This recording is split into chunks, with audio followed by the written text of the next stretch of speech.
Ah, the crossover of dreams. It's been over 8 years now. I can still remember the hype at E3 2 years prior. Oh, it was a delightful time. The sighs of both fan bases, who clamored to it with such joy, even before I even knew what Ace Attorney was. Professor Layton versus Phoenix Wright Ace Attorney was indeed the crossover of dreams. And Yeah, it that's was. It really was.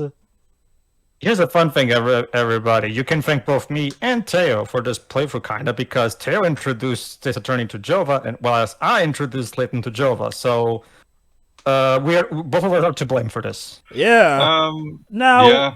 fun fact actually, though, even before I knew exactly what these two franchises were, okay, I had heard a lot about Ace Attorney and a bit about Professor Layton, but even I was made aware about how big a deal this was. Let me put it like this. This Yeah. was a pretty big time for Ace Attorney fans. As you'll recall from our previous commentary regarding anything Ace Attorney was, the last major thing Ace Attorney fans had got, well, main franchise-wise, not counting the spin-offs, was Ace Attorney 4. And, well, nothing from the series mainline-wise had come. Not helped by the fact that Ace Attorney Investigations 2 didn't come to the West either. So, then suddenly, 5 years later, bam! Out came Dual Destinies. Bam! Suddenly, here's a brand new crossover between Ace Attorney and Professor Layton. This was announced even before the Dual Destinies. The thing is, this was announced at Level 5 Vision, which was the Level 5 event that they used to have back in the day. Oh, hence why And I Hino said showed the up. 2 years Yeah. prior thing before it all came out and whatnot. Yeah. But yeah. Sure. Okay, so this technically was actually made before Dual Destinies, even though it came out in the West after Dual Destinies. Go on, Pedro, to elaborate Yeah. on the Level Well, 5 vision. allow me, because I was there, man. But yeah, I was actually at the time. They were already started to a point where they were actually streaming these, even though of course it was in Japanese, but it was still fun to watch. Of course, Yep. Hino comes up on stage and he decides to announce that he has a new secret project to announce. Suddenly, we see Professor Layton in a courtroom accusing someone of being a witch. Okay, so this is the new Layton game. What happens then? We see someone banging his hand in a paper. Wait. And then suddenly, objection. There you go. Phoenix immediately objects to the professor's accusation, and everybody in the internet loses their shit. Because this announcement came the fuck out of nowhere. Literally came on stage. By the way, we have a new game to announce, guys. Here, take a look. And then boom, the crossover between the two most popular franchises on the Nintendo DS. Refuses to elaborate, leaves. And honestly, this is a crossover that makes a lot of sense. Not only was Layton a series that was heavily based off of Ace Attorney, to the point where the character of Layton was based off of Phoenix himself, but Shu Takumi and Akira Hino were actually pretty good friends. Honestly, it's almost a wonder that it took this long for a sequel for a crossover to be made. But lo and behold, what better system for it to debut on than the 3DS? Even in general, Jovah, both franchises were killer apps for the Nintendo DS, and despite having technically different gameplay, they're a structure that fans of both series do deep believe could coexist with each other. So many, when it comes to a crossover wish list of, I wish this kind of crossover would happen, this was kind of an easy kind of wish to make. And like you said, and like you guys have said, it feels like it was a question of why it took so long for them to do one. It really It was does. great because right after the trailer finished and everybody was clapping in the audience, Hino brings Shu Takumi on stage, and there you go, right there, Hino and Takumi together at last. Yeah. Now, retroactively for me, this is amazing. Again, I'll say this. I probably had the best opportunity to become a fan of Ace Attorney since I started properly playing it in 2014, which was a great time for the franchise given how the mainline games had come off of a 5-year hiatus. And also, it was the year that the crossover was finally coming to the West. Well, part of the West, anyway. Yeah, okay, let's get this out of the way. And yes, in case you couldn't tell, this is a proper intro part before we get to the actual playthrough. For some godforsaken reason, this game came ages ahead over in Europe ahead of America. Now, you would think this is because they needed time to, patch up the localization for America or whatnot. No, none of the text is changed. Given how I've played the American version, I'm using the European version for this playthrough since I'm playing this off of my Australian 2DS capture card. The localizations are the same, so why which means there is no Lana Manella in this game in either version. Oh no! So it just begs the question. Okay. To be fair, Teo, she was great as Amy. She was great as plenty of other female characters. I mean, it's I only sure Luke. would care if those actually showed up in this game. And as astounding as it is, Lana Manella Luke did have fans. Tom, who's British himself, actually preferred Lanny Manella's Luke, apparently.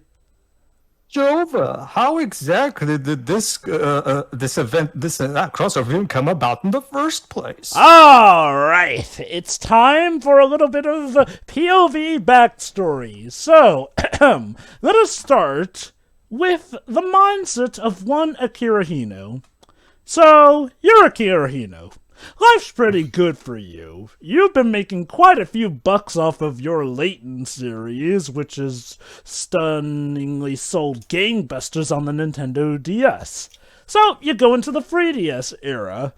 You have a relatively good start, even though you have a bit of Uncanny Valley in Professor Layton 5, but despite that, people still love it for its gripping story, wonderful narrative, so you have to wonder, what's next?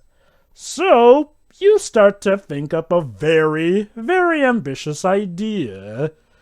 You want to make a crossover.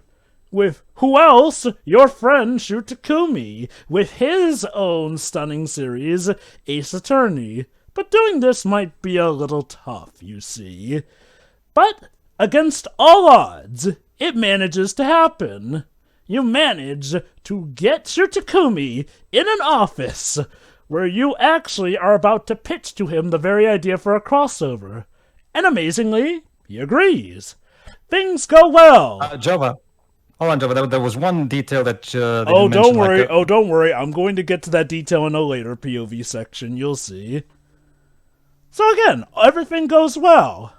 Until something goes a bit amiss. Let us rewind the clock now to another POV of a certain man who you may have heard of.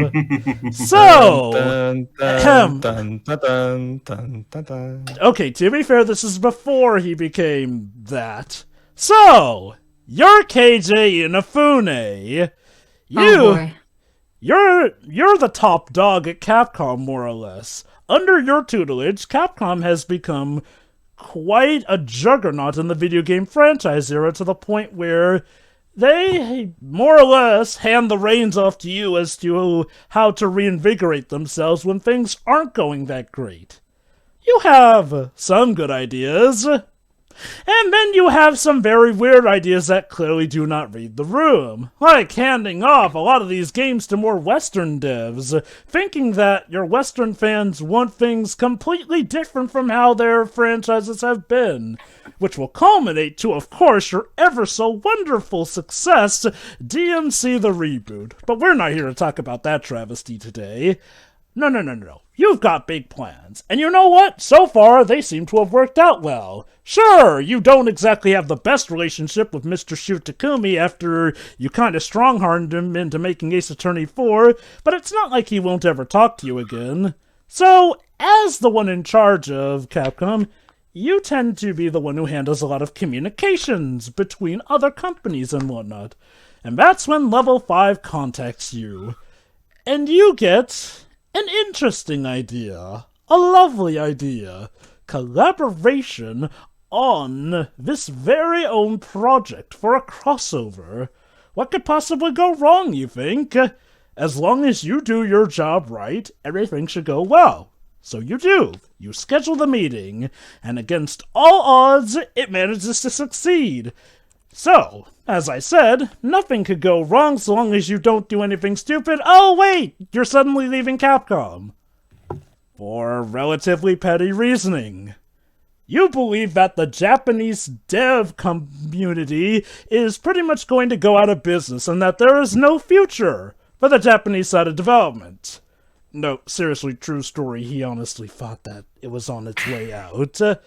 So, yeah, due to some disgruntling matters with Capcom and whatnot, you up and leave. Which unfortunately leaves several projects that were under your tutelage in massive amounts of jeopardy.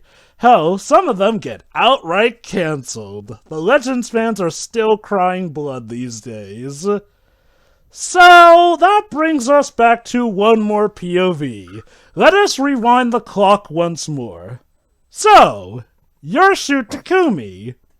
You are something of a rock star of Capcom these days. You've managed to make visual novels something that can be more popular even over west in the States where they were prior struggling. Congrats! Good job. So, you've worked on the Ace Attorney trilogy and you feel like you've come to a good enough ending. All well and fine. So, then you go to work on your next game, Ghost Trick. Oh wait, sorry, no, Mr. Takumi, no! You cannot work on Ghost Trick just yet. You first need to make Ace Attorney 4. Ha ha ha. So says Mr. Inafune. So, you do it. With gritted teeth. So, you are not exactly the most happiest man after that. However, it turns out your old frat pal Hino wants to talk to you. A little something that Inafune helps keep together. So, a meeting is made. Now, you are rather infamous for being pretty stubborn yourself, and for good reason. You don't always have the best of experiences with this sort of stuff, so you want to play it cool, carefully. However, Hino manages to, well, in typical Hino fashion, that managed to win over even freaking Hayao Miyazaki, wow your socks off with the idea, and he even promises you good control in the writing. Yeah, both the behind-the-scenes information of Ni no Kuni 1 and this game kind of paint Hino as a good seller, it seems. Or at least a good pitcher, it seems. Very much so. So, of course, everything is all set to go. You agree to the deal. You make the presentation. You've got a stunning story. You're going to have characters all from throughout both franchises show up and interact. It's going to be awesome. Everyone is on board until the unthinkable happens and Inafune leaves the company. The man who was more or less helping hold this deal together leaves. And suddenly, your bosses at Capcom are starting to get cold feet. They have not always made the best decisions, and needless to say, in their paranoid minds, they are not exactly feeling the most ideal about this idea. Suddenly, a lot of pressure is coming on you in this project, and matters have to be changed. Characters suddenly won't be able to participate here and there. And unfortunately, this puts a strain on you to the point where it goes from you being the sole writer to now sharing writing credits with Hino himself, which isn't the worst thing, you think. The thing is, Hino and Takumi wrote the story together. The actual script, the screenplay, was entirely written by Takumi because Hino, the way Hino apparently convinced Takumi to join the project was that Takumi would get final say, basically. Yes, so, as recounted in the free POVs, here's the sum up here. Akira Hino came up with this idea for a crossover. An idea which he would need to reach out to Capcom and by extension Shu Takumi for. Keiji Inafune, the man in charge, helped make that come about. And the deal was struck. And it was shaping up to be really great. We had an awesome trailer showcasing this and that. Characters from both franchises were due to show up. Unfortunately, when Keiji Inafune had that little spat with Capcom and left, it threw the whole thing into chaos. So much so that Capcom suddenly started to throw down a lot of these weird mandates that kind of forced the course of the story and the game itself to be thrown out of whack immensely. And trust me, Even if you have doubts, this is not the only time this has happened. Remember Legends 3 cancellation? You can thank Inafune leaving for that happen. Mega Man Universe? Also due to Inafune leaving. Pretty much a lot of what happened with Capcom's alleged Dark Age can be unfortunately pitted on Inafune. Yeah, For I'm those still of bitter you about Mega Man Universe, by the way, because I was looking forward to that. And yes, for those of you who weren't aware of what was going on with Inafune ever since 2013, then I'm sorry that this has to be your shock to reality, but yes, as of Mighty Number 9, it has been more or less revealed that Inafune was sadly the culprit for a lot of Capcom's shortcomings, which is a shame because to a lot of folks, he was the hero. Until he became the villain, go figure. So what does that have to do with this game, you're probably wondering? Well, overall, here's the thing. This crossover is great. But you do get the sense it could have been better. Now, I'm not going to go much into that. You'll be able to see for yourselves. But I'm not even just talking about the infamous ending. Sadly, characters that were supposed to have come from certain sides could not come in unless on, say, Even the placement in the placement in the timeline has been changed. The first trailer implied that it was set in between, if I recall correctly, Layton-wise, between Pandora's Box and Unwound Future, Lost Unwound Future, But in the final product, clearly showcased instead they said between the Miracle Mask and Azran's Legacy. No. Actually, too, it's the opposite you're thinking of. Originally, this was supposed to take place during the prequel trilogy for Layton. Hence why Emmy was supposed to show up, yeah, right. Yeah, but the end result ended up being the original trilogy, which isn't the worst. Which is a bit weird because Luke in this game is wearing his original trilogy outfit.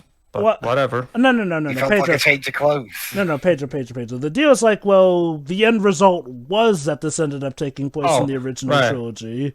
It was originally supposed to be in the prequel trilogy. Yeah, I guess you're right there. Yeah, sure. Go on. Now, that being said, it being in the original trilogy of Layton does make it somewhat easier to place on the timeline. For Ace Attorney, on the other hand, it's I mean, we did eventually find out specifically stuck right in the middle of transitive ratio, but man, it did took us a while to investigate that. Yeah, here's the thing. Yeah. For Layton, this obviously takes place between Layton 2 and 3. For Ace Attorney, this most likely takes place during Trials and Tribulations between cases 2 and case 3. Yeah, I'm sure that doesn't cause any problems when you think about it. Well, thankfully, it doesn't place there because that's probably the best place to place it. I guess it does give a decent excuse on why Furo Tigre was allowed to do whatever the fuck he did. Pretty much, Phoenix was off busy in Europe. Yeah. But I hate that makes sense, but yeah, carry on. Regardless, though, for all its good, bad, wonderful, terrible, or still enjoyable bouts here, the crossover is still overall a gift from the heavens. One that finally united two franchises that just made way too much sense to not have a crossover for. And we finally got it. And today, we here at SCWRM are here to share with you our experience of it. Yeah, I guess this is the good time for the disclaimer. Well, not disclaimer, sorry. But, the thing that we did mention in our redo of Kiro's Village. The those who have stuck around long enough will remember that we did kind of promise to do this right after we did, Miracle Mask, because the hype was there. The thing is that we did. But unfortunately, because of a complication of things, including, for example, that small wipeout that we did mention in our practical guide video, basically we lost a combination of part of the RAWs and the audios, and only the RAWs were managed to be found, intact recently. Meaning that we kind of had to just put everything on hold until everything was reorganized, and put in here. The thing about this is that back when we had that kind of hype, a couple of us, like me, for example, me and Shiro, and I think also Dweebs, knew nothing. No, actually, I think Dweebs did. Me and Shiro, at least, did not knew anything about this pod and everything. Essentially, instead, now we do know. That's basically to know. So don't expect like a genuine first-time reaction, because that's not what you're gonna get. I do deeply apologize. We are going to try and retrieve whatever lost audios from the original playthrough. We do have can some get. highlights that we managed to save. That do should keep you company. At the very least, with this, you'll get something a little bit more refined in comparison. Yeah, true. And also on the plus side, a bit of a fun fact, you may have noticed that starting with Trials and Tribulations, Shiroi voiced Maya instead of Pedro. Well, technically, she started voicing Maya near the end of Justice for All when Pedro was BRB, but, for consistency's sake. Believe it or not, this is actually the origin point of that. Except it happened in the middle of the playthrough. So this way now you'll get more consistent voice acting with Shiroi voicing Maya all the way along too. So in a sense, consider this the more... Yes? That's because I decided to trade with Shiroi because I have a new preferred female character in this. Yes, he originally, I believe it was Pedro, cast me as Athena, but then he really wanted to play her himself, so he asked to swap.